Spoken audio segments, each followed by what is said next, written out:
Hai semuanya, selamat datang di Beings Asking, platform di mana kita ngebahas filsafat dengan asik, ringan, namun tetap substantif. Nah kawan-kawan, di video kali ini kita akan ngebahas tentang metode filsafat. Lebih tepatnya, 3 metode filsafat yang cukup mendasar. Maka itu, kalau kalian tertarik sama video ini, jangan lupa untuk nonton sampai habis ya kawan-kawan.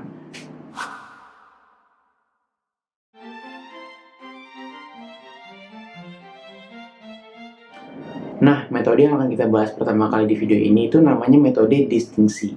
Dan metode ini jadi penting dalam filsafat karena dia itu bertujuan untuk membuat atau mempertanyakan suatu distingsi dan perbedaan konseptual.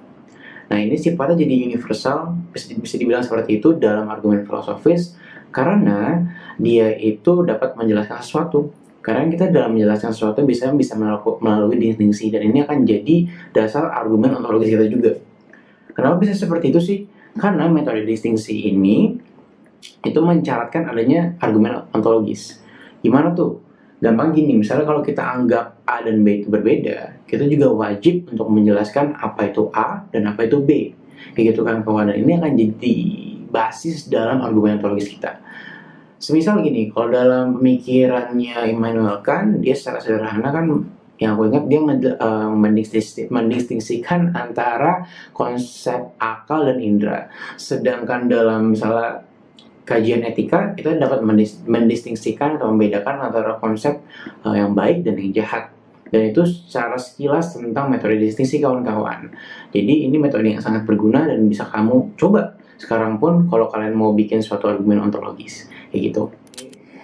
Oke guys, di metode yang kedua kita akan ketemu sama metode abstraksi ini, dan metode ini menjadi penting dalam upaya kita untuk berpikir lebih filosofis karena metode ini memungkinkan kita untuk merekayasa sebuah konsep. Gimana caranya? Karena metode ini memberikan kita sebuah alur pikir yang membawa kita ke sesuatu yang lebih sifatnya esensial ketimbang yang sifatnya cuma permukaan atau superficial doang kayak gitu kan kawan. Sehingga kita bisa mencapai konsep yang lebih universal ketimbang konsep yang partikular atau terikat sama individualitas suatu hal atau mungkin keadaannya seperti ruang dan waktu. Maka dari itu, metode abstraksi dapat dikatakan sebagai teknik yang merekayasa konsep karena ia itu memadukan antara imajinasi, logika, pengamatan, juga apa sih lagi? Keingintahuan, curiosity. Jadi kayak gitu kan kawan. Maka itu dia itu bisa dibilang sebagai teknik merekayasa konsep. Itu untuk metode yang kedua.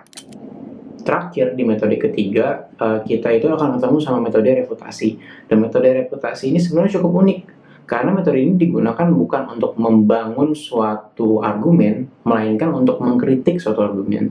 Tentu mengkritiknya bukan secara dengan nge-bashing ya kayak ngejelekin gitu-gitu doang, tapi dengan membangun sebuah argumentasi yang kritis dan logis terhadap suatu teori yang akan dinilai kelemahannya di mana sih teori itu gitu, supaya nanti kita bisa meningkatkan teori itu lagi atau mungkin bisa dibuang teori itu kalau emang nggak bisa digunakan kembali begitu kan kawan, untuk metode refutasi secara sederhana.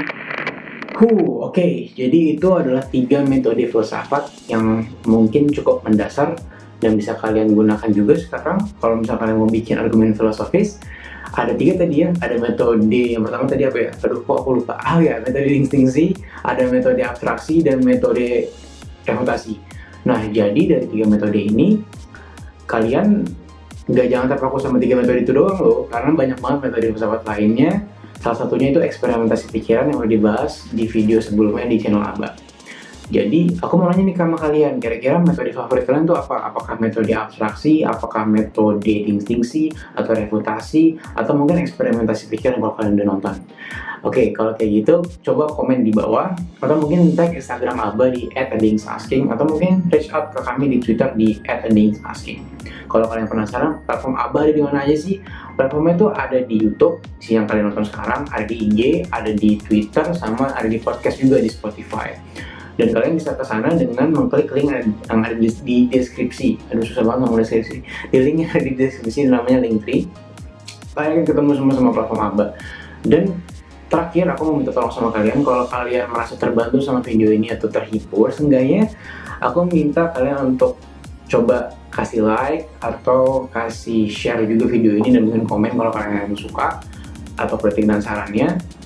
itu aku hargain banget, kami hargain banget dari tim Aba. Jadi kayak gitu kawan-kawan untuk video kali ini, dan aku mungkin akan ketemu kalian nanti di video selanjutnya. Jadi stay tune terus di video ini, maka itu subscribe ya. Bye bye.